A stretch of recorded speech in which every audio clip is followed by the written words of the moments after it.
जो भ्रष्ट नेता है वो बीजेपी में जाके सब अच्छे बन जाते हैं। बीजेपी में जाके भ्रष्ट नेता धुल जाते हैं। एक ऐड आता था ना टाइड का ऐड आता था ना, कोई कांग्रेस वालों को उठा रहे हैं, करप्ट लोगों को उठा रहे हैं और वहाँ पे जाके बीजेपी का जो पहनावा वॉशिंग मशीन में डालो, बन जा रहे हैं, क्लीन हो जाओ। ऐसे कैसे हो सकता है सर? सर आप ही बताओ फॉर एग्जाम्पल जैसे बहुत सारे हैं। अजीत पवार, जेल जाने से पहले ज्योतिरादित्य सिंधिया बन गया। ऐसे बोलूँ तो ओपनली बोलता हूँ, सारे करप्ट हैं, सफेद कुर्ते वाले सारे करप्ट हैं। नोटा आता है ना, नोटा को वोट नहीं सकते। 5 साल तक मैंने एक सरकार चुना, ठीक है। 5 साल तक पूरे देश का या राज्य का किसी का भी बोलो, एक सरकार चुना, 5 साल तक उनको कुछ याद नहीं आती है, क्या लागू करना, क्या नहीं करना, क्या होना, क्या नहीं होना।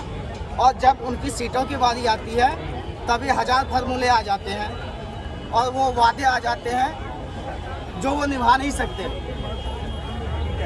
ये किसके लिए कह रहे हैं? सबके लिए, आम के लिए। तो मोदी जी को क्यों देखना चाह रहे हैं? मोदी जी मेरे केंद्र के लिए सबसे बेस्ट है। कोई करप्शन बता दो उनके पीछे। इतने सारे हैं यार, अभी मतलब गिनाने के लिए जाएं तो बहुत सारे करप्शन। गिनने के लिए तो सर मैंने आपको पहले आप काम बता दीजिए, मोदी का 2-4 काम बता दीजिए। G20 मत बोल देना।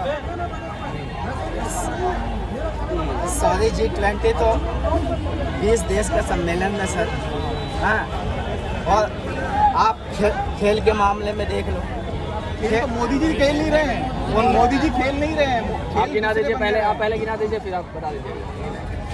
खेल के मामले में 2015-14 से लेके 2011 में वर्ल्ड कप आया था सर, अभी भी देख लीजिए आया नहीं उसके बाद। मोदी जी आने के बाद 2 बार वर्ल्ड कप हो गया, तीसरी बार हो रहा है। हम देखते हैं खेल से कोई लॉजिक नहीं है। कबड्डी लड़िए, जिम करिए।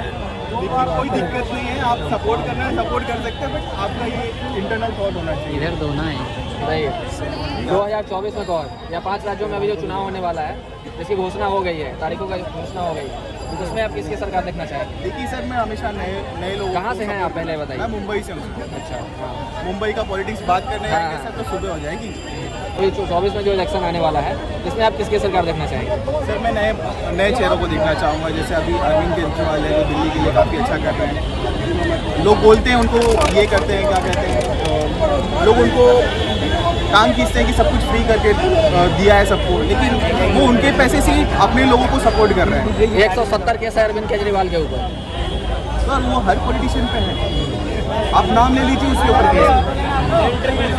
आप प्रधानमंत्री की जब बात करें तो प्रधानमंत्री की केस, आपको भी पता होगा गुजरात में जब इशू हुए थे, और जब उनसे अनस्क्रिप्टेड उनका एक वीडियो आया था जिसमें हमारे एक पत्रकार हैं, उन्होंने उनका वीडियो लिया था, थापड़ जी ने। हाँ, उसमें पानी पीना पड़ गया था मोदी जी को।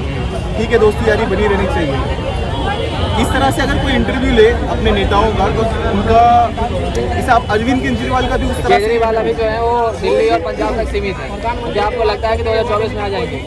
नहीं, वो तो सबको पता है कि वो 2024 तक पॉसिबल नहीं है, बट एक विजन है। अगर आप उनको लाना चाहते हैं तो और 6 साल या 10 साल लग सकते हैं उनको प्रधानमंत्री बनने में। 2024 में किसको देखना चाहेंगे? देखिए पर्सनली दोनों भी जो पक्ष है, बीजेपी है ऑलरेडी वो सबको मैनिपुलेट कर रही है, जो आपके ही लोग हैं मीडिया वाले हैं उनको भी मैनिपुलेट करके अपना चेहरा ही आगे कर रही है। तो मैं पर्सनली बीजेपी को इस मामले में मैं फेवर नहीं करना चाहता। अगर वो आ रही है तो कुछ एक जेन्युइनली आए, मतलब ये नहीं बोलूँगा कि सबको बायस कर दे, एक तरफ कर दे। तो वहाँ पे जो भी बैलेंस हो, चाहे वो कांग्रेस आए चाहे वो बीजेपी आए, लेकिन बोलते हैं ना कि जैसे 380 सीटें उनको मिली थी बीजेपी को, तो उससे जो भी उनको करवाना था पार्लियामेंट में अमेंडमेंट या कोई बिल पास करवाना था, उनके लिए ईजी हो जाता है। तो जो भी गवर्नमेंट बने वो 60-40 में बने, 80-20 में ना बने।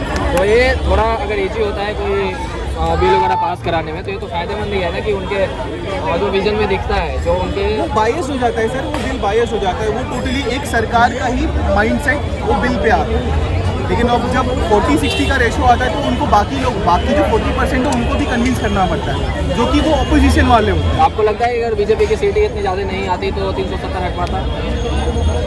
ऐसा ऐसा नहीं है सर, देखिए 370 का एक अलग मामला है सर, उसको आप यहाँ पे ला के 300 मतलब 380 सीटों के हिसाब से जोड़ दें तो वो सही नहीं लगता। बट ये उनका ये थॉट था कि हमको 380 हटाना है, मतलब जो 370 हटाना है। बट अगर वो हटाने से बहुत सारे बेनिफिट्स मिल रहे हैं तो वो डेफिनेटली करने चाहिए। और कोई कोई ऐसे इश्यूज हैं सर जो गवर्नमेंट बोलती है, जैसे अभी राम मंदिर का इशू था, तो राम मंदिर का इशू आज के दिन में खत्म है क्योंकि उन्होंने वो कर दिया। अगले बार के लिए उनके पास कोई ऑप्शन नहीं। हाँ, अगर वो क्रेडिट लेके आना चाहें तो वो आ जाएंगे वापस। अगर जैसे महाराष्ट्र में भी लोग बोलते हैं कि यार 2.5 साल 3 साल में कुछ काम नहीं हुआ, तो वो आके बता पा रहे हैं। उसी तरह जब वो पावर में आएंगे उनके पास 2.5 साल मिल जाएगा अचानक से। ये 2.5 साल वाला जो फॉर्मूला आप जो बता रहे हैं वो फिट बैठता नहीं है, क्योंकि इससे काफ़ी नुकसान जो है वो देश को झेलना पड़ेगा।